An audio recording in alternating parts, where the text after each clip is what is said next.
Hello guys, welcome to Sudarshan classes. आज हम 5th class का चैप्टर नंबर 3 रीड करेंगे। चैप्टर का नेम है the rats and the elephants. Rats और एलिफेंट्स, चूहे और हाथी।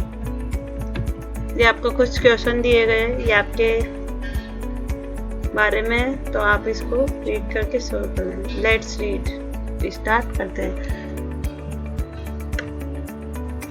Long ago, a group of rats lived happily in a forest. बहुत समय पहले की बात है, एक रेट्स का ग्रुप खुशी से एक फॉरेस्ट में रहता था। One day, a herd of elephants passed through that area in search of water. जहाँ पर रेट्स रहते थे, वहाँ से एक दिन एलिफेंट का झुंड गुजरता है। Many homes of the rats were destroyed under their big feet. और जो हाथी के बड़े बड़े फीट थे, उनसे जो रेट्स के हाउस थे वो डिस्ट्रॉय हो जाते हैं। Some rats were also killed. और बेचारे कुछ जो रेट्स थे वो भी मारे जाते हैं उसमें। They, the kings of rats, मूसक राज। जो किंग्स ऑफ रेट्स मतलब चूहों का जो राजा था, उसका नाम क्या था? मूसक राज।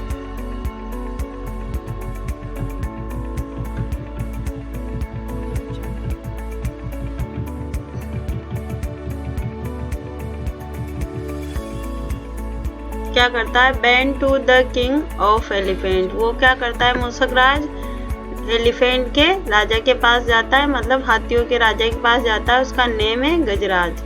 And requested him to take his herd through another route to the pond. और वो रिक्वेस्ट करता है मूसक राज या जो रेट्स का राजा था कि आप अपने जो रूट है पॉन्ड तक जाने का वो चेंज कर दो या अदर जो रूट है उसको चुन लो।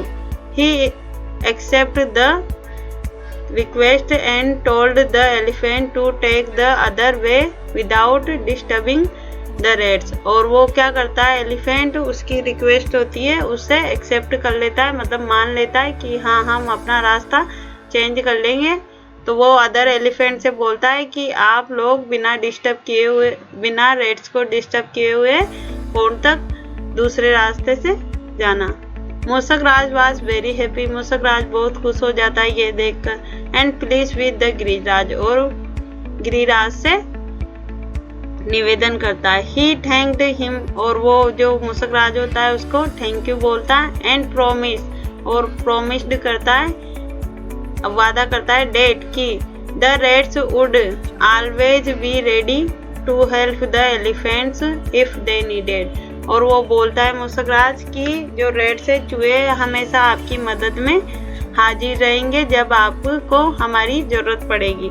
Hearing this the elephants in the heard laughed thinking how small rates could help big elephant. और यह बात सुनकर जो एलिफेंट है वो हंसने लगे कि जो छोटे छोटे चूहे हमारी जो बिग एलिफेंट है उनकी हेल्प कैसे कर सकते हैं।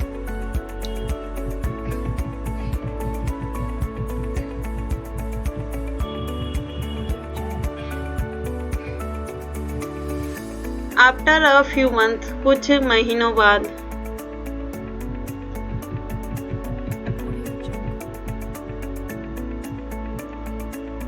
वन फाइन डे, एक सुनहरा दिन, when the rats were playing, जब जो रेट्स थे चूहे थे खेल रहे थे, they heard loud shout of elephants coming from the direction of the pond.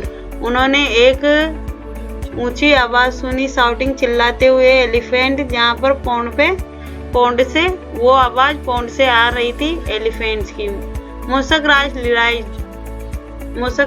Realise करते महसूस करते डेट की the elephants were in some danger. जो एलिफेंट है वो किसी ना किसी खतरे में हैं।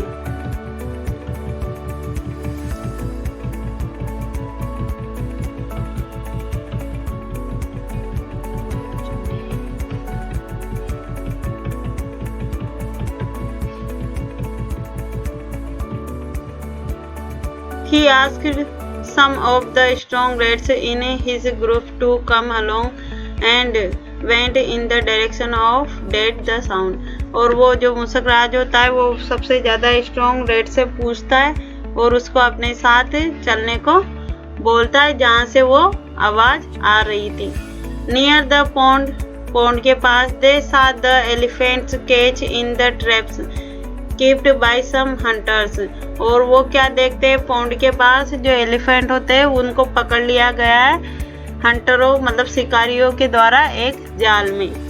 The Reds quickly started biting the ropes with their sharp teeth. क्या करते हैं, चुपचाप रेड्स वहाँ जाते हैं और जल्दी अपने तीखे दांतों से उस जाल को काटने लगते हैं. Soon the elephants were set free. और जो जल्दी एलिफेंट्स को क्या कर देते वो फ्री करवा देते. They thanked the rats and also left sorry from making fun of their small size. और वो एलिफेंट्स क्या करते हैं, रेड्स को थैंक यू बोलते हैं और उन्होंने जो बोला था ना कि ये छोटे छोटे रेड हमारी हेल्प कैसे कर सकते हैं तो उसके लिए भी एलिफेंट उनको सॉरी बोलते हैं. और इस जो स्टोरी से ये पता चलता है, इसका जो शीर्षक है इसका ये मतलब है कि कोई भी इंसान अपने काम में बड़ा होता है या कोई भी इंसान छोटा बड़ा नहीं होता है. हर इंसान की अलग अलग वैल्यू होती है, वो कहीं ना कहीं हमारी हेल्प जरूर करते हैं. This chapter is finished. Thank you for watching my video and please subscribe my channel.